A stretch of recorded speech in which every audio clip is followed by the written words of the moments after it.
watching this video, and it's not on Cyrax and Flyrax's channel, please tell a member of staff. We reserve the right to instruct our lawyers to insist on the death penalty for copyright infringement.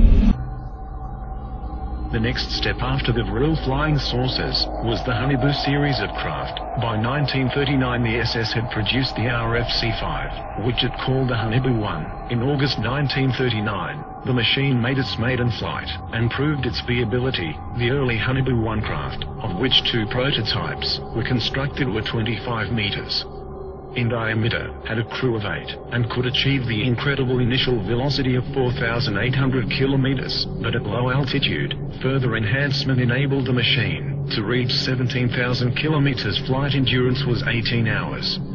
To resist the incredible temperatures of these velocities, a special armor called Victolan was pioneered, specifically for both the Haunbeu and Vril series of disc craft.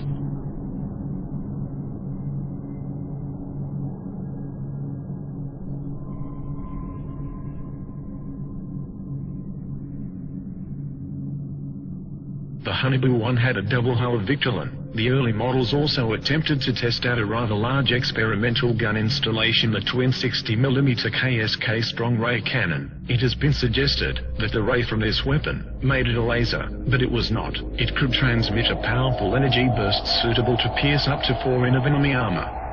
When a Vril 7 was shot down by the Russians in 1945, a similar underbelly-mounted KSK gun was destroyed, with debris recovered from the battle site. The heavy gun installation, however, badly destabilized the disc, and in subsequent Haunbeu models lighter MG and MK cannon was supposedly installed. The Haunbeu 1 first flew in 1939 and both prototypes made 52 test flights.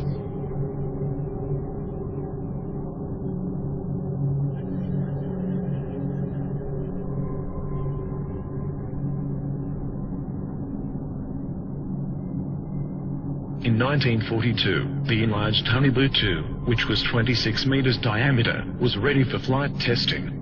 This disc had a crew of 9, and could also achieve supersonic flight of 6,000 to 21,000 kilometers with a flight endurance of 55 hours. Both it and a further developed 32-meter diameter Haunbeu 2 had heat shielding of 2 hulls of Victolan. The craft were constructed and tested between 1943 to 44. The craft made 106 test flights. By the end of 1940, the Haunbeu 2 had entered service as a reconnaissance aircraft, and there is certainly photographic evidence to support this. For example, one was caught on camera near Antarctica in 1940. The design of the Haunbeu 2 should be noted for future reference. Whatever their exact nature, it appears confirmed that a range of alternative design aircraft were by now on the drawing board, or hovering above the ground. Some of these designs proved worked, and successes were being reported. On 17 April 1945,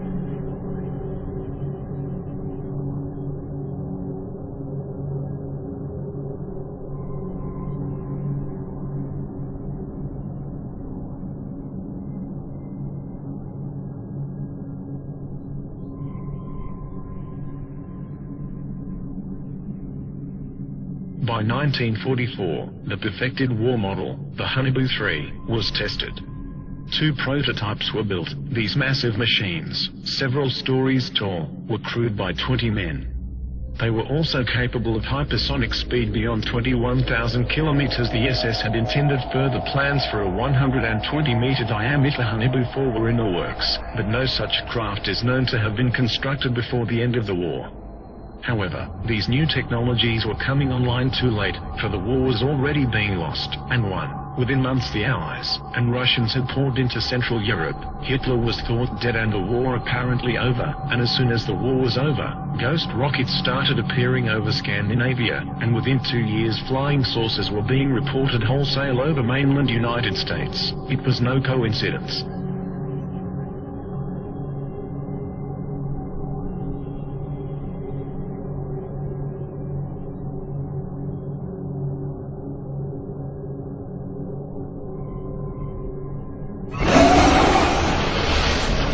Tempos.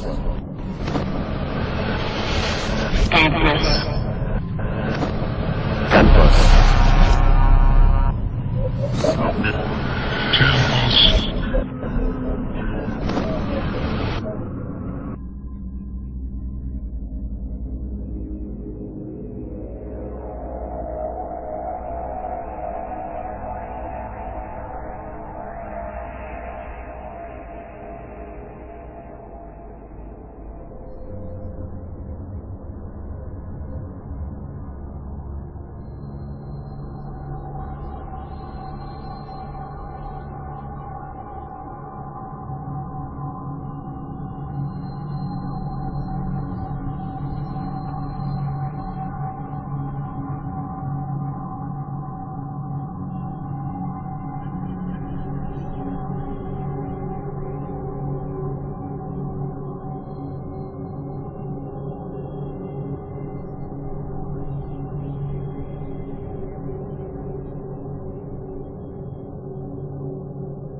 The New Believers.